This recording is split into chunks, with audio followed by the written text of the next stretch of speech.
Саламатсыздарбы, урматтуу Аргументтүү каналын көрүүчүлөрү. Назарыңыздарда Аргументтен кушкабар программасы, аны мен Айгерим Кожобекова алып барам. Маанилүү жаңылыктар менен кыскача тааныштырабыз. Ара Суу районунун акими Тилек Матраимов кызматын тапшырды. Бул тууралуу Өздүк булактар кабарлады. Эртең анын кызматтан кеткени тууралуу расмий маалымат берилет. Кызматын тапшырган себеби азырынча белгисиз. Ноябрь айында кырдаал өтө оорлошот. Бул тууралуу өкмөттүн Ысык Көл облусундагы Ылгарым укуктуу өкүлү Балбак Түлөбаев Кыргызстандагы коронавирустун эпидемиологиялык абалы боюнча комментарий берип жатып билдирди.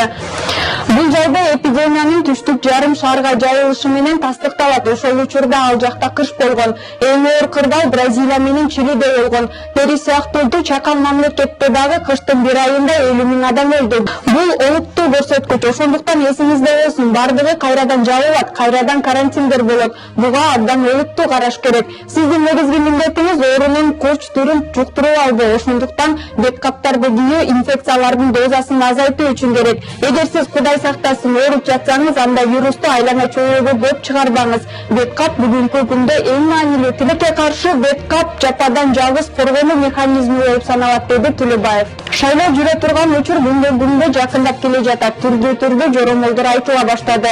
Интригалар да болууда. Негизги интрига бийликке жакын келген партиялар биримдик менен экенин Кыргызстандын кимиси марага биринчи келет. Эгерде өтө эле чукул жана катуу окуя болуп кетпесе, ушул эки партиянын алдыңкы сапта болору көрүнүп калды. Үчүнчү партия болуп Кыргызстан эсептелүүдө. Ал эми андан кийинкилери болсо бир топ суроо жаратып жатышат. Чын эле кайсы партия 7% тосмону секирип өтө алат? Демейде так айта алчу аналитиктер буларды атаганда кыйналып кетүүдө.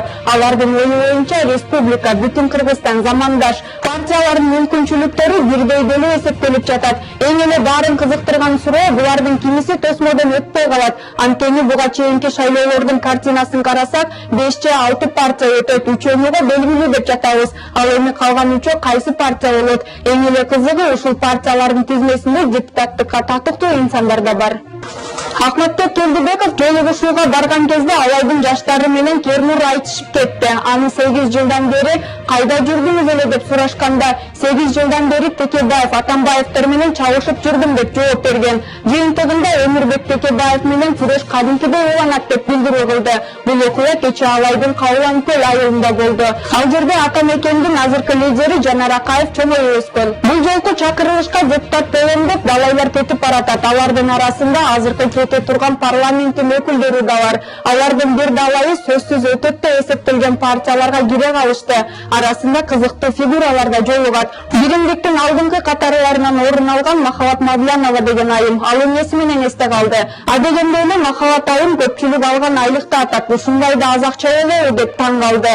Таң калыштын себеби бар экен. Көрсө ал капчыгы калың ишкер тура. Болгондо да көпчүлүктү өзгөчө жаштарды бозгон акчага оюн ойночу жайларды кармайт экен. Ага тыюу салынган дегенде карабай иштеп жаткан эмес. Экинчи эсте калганы Кытайларды визасыз киргизүү деген сунушту балп эттирген. Кытайлыктарды керек болсо АКШ өндөнгөн чоң мамлекеттер чочулап, көп киргизбегенге аракет кылышат. Айрым аналитиктер ансыз деле көп Кытайлардын Кыргызстанга кирип, кайра чыкпай жүргөндүктөрүн айтып келишет. Андан кийин Мавлянова айым мактанымыш этти, бирок коомчулукту ынандыра алган жок. Мына ушундай депутаттар шайланып, биздин өлкөнүн тагдырын дагы 5 жыл чечишет. Ушуну менен биздин программабыз соңуна жетти. Кийинки көрсөтүүдөн көрүшкөнчө сак саламатта туруңуздар.